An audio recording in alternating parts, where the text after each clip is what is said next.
Hello दोस्तों, नमस्कार। हमारे जितने भी EPS 95 पेंशन धारक हैं, आप सबका हमारे नई वीडियो में स्वागत है। दोस्तों, यहाँ पे एक बहुत ही महत्वपूर्ण बात है जो EPS 95 पेंशन धारकों के द्वारा ही एक पोस्ट को लिखा गया है। उस पोस्ट में हम लोग जानते हैं कि मुख्यतः क्या बातें लिखी गई हैं, क्या बातें बताई गई हैं। नंबर एक बात। दूसरे नंबर पे है, मैं आप सबकी सहमति और राय चाहता हूँ कि इस पोस्ट में आपकी क्या राय है, क्या सहमति है। पोस्ट को शुरू करने से पहले एक छोटा सा और रिक्वेस्ट मैं करता हूं कि अगर अभी तक आपने हमारे YouTube चैनल को सब्सक्राइब नहीं किया तो प्लीज़ चैनल को सब्सक्राइब जरूर कर लीजिएगा। चलिए दोस्तों, बात करते हैं। यहाँ पे बताया गया है कि दो साइड है।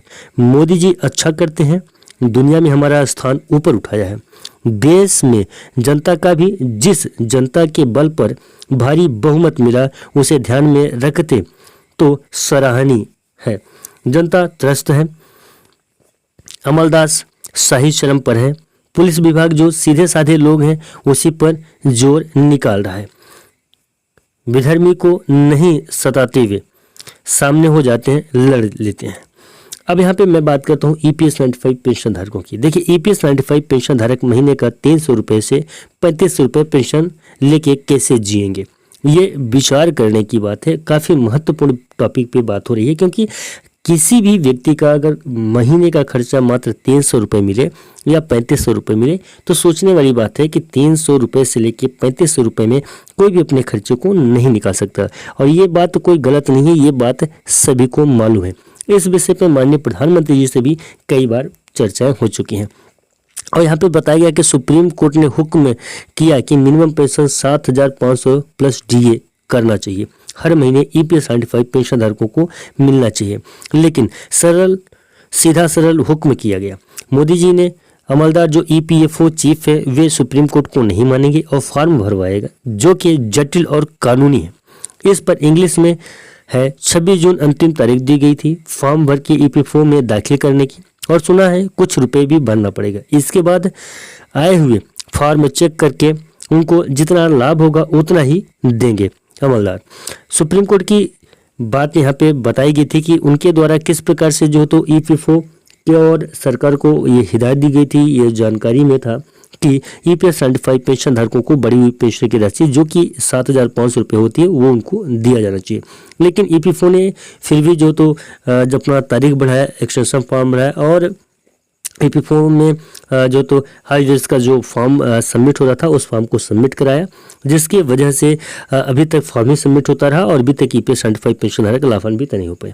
जहां सुप्रीम कोर्ट ने सभी को देने की बात की थी, वहां सिर्फ और सिर्फ जो फॉर्म बनने के लिए एलिजिबल थे सिर्फ उन्हीं को जो तो ये मिल रहा था। इस प्रकार की बातें बताई गई हैं। अब यहाँ पे बहुत कुछ और भी है, थोड़ा सा उस पर भी हम लोग बात करते हैं। बहुत सोचने वाली बात यह है कि हाल ही में जो पेंशनर्स पेंशन लेते हैं उनको तो मजाक जैसी मिनिमम पेंशन मिलती है, ये तो नहीं मिल पाती है, यानी कि ज़्यादा पेंशन नहीं मिलती है। कुछ मतलब कि ऐसी पेंशन मिलती है जो भी पेंशन पार है EPS 95 पेंशन धारक है उनको बिल्कुल मजाक जैसी पेंशन मिलती है। बहुत कम ज़्यादा पेंशन मिलती है, ज़्यादा पेंशन उनको नहीं मिल पाती है कि वो अपने घर को चला सके। तमाम प्रक्रियाएं हो गई हैं, बैंक अकाउंट नंबर भी हैं, सभी दस्तावेज EPFO में मौजूद हैं, तभी PPO बना सकते हैं और बना भी हुआ है सबका। अब क्यों जो तो अभी तक सीनियर जो सिटीजन हैं उनको पेंशन नहीं मिल पा रहा है, ये एक प्रकार से शिकायत माननीय प्रधानमंत्री जी से वो कर रहे हैं। और उन्होंने ये भी बताया है कि अगर ऐसा नहीं होता है तो आगे चल के जो तो इसका एक चुनाव पे बड़ा असर पड़ेगा। EPS 95 पेंशन धारक सख्त इसके विरोध हो जाएंगे और EPS 95 पेंशन धारक एक मत होकर कहीं दूसरी जगह या फिर नोटा पे वोट देंगे। सबसे पहली बात, ये जो हमारे EPS 95 पेंशन धारक, मैं आपको बता दूं कि किनके माध्यम से ये प्रश्न ये लिखा गया है। तो ये शशि नायर जी ने जो तो माननीय शशि नायर जी हैं उनके माध्यम से इस पोस्ट को लिखा गया है। उन्होंने स्पष्ट किया है कि आगे वाले चुनाव में हम परिवर्तन कर सकते हैं। तो आपकी क्या राय है, क्या ऐसा हो सकता है, उनका कहना सही है या नहीं है? जो भी आपका राय विचार हो आप कमेंट कर हमें बताएं कि इस पोस्ट से आप कितने सहमत हैं। फिलहाल दोस्तों, आज के लिए बस इतना ही था। आपको जानकारी पोस्ट कैसा लगा कमेंट में जरूर बताइएगा। मिलते हैं किसी नई वीडियो में, नए अपडेट में। तब तक के लिए नमस्कार, जय हिंद, जय भारत।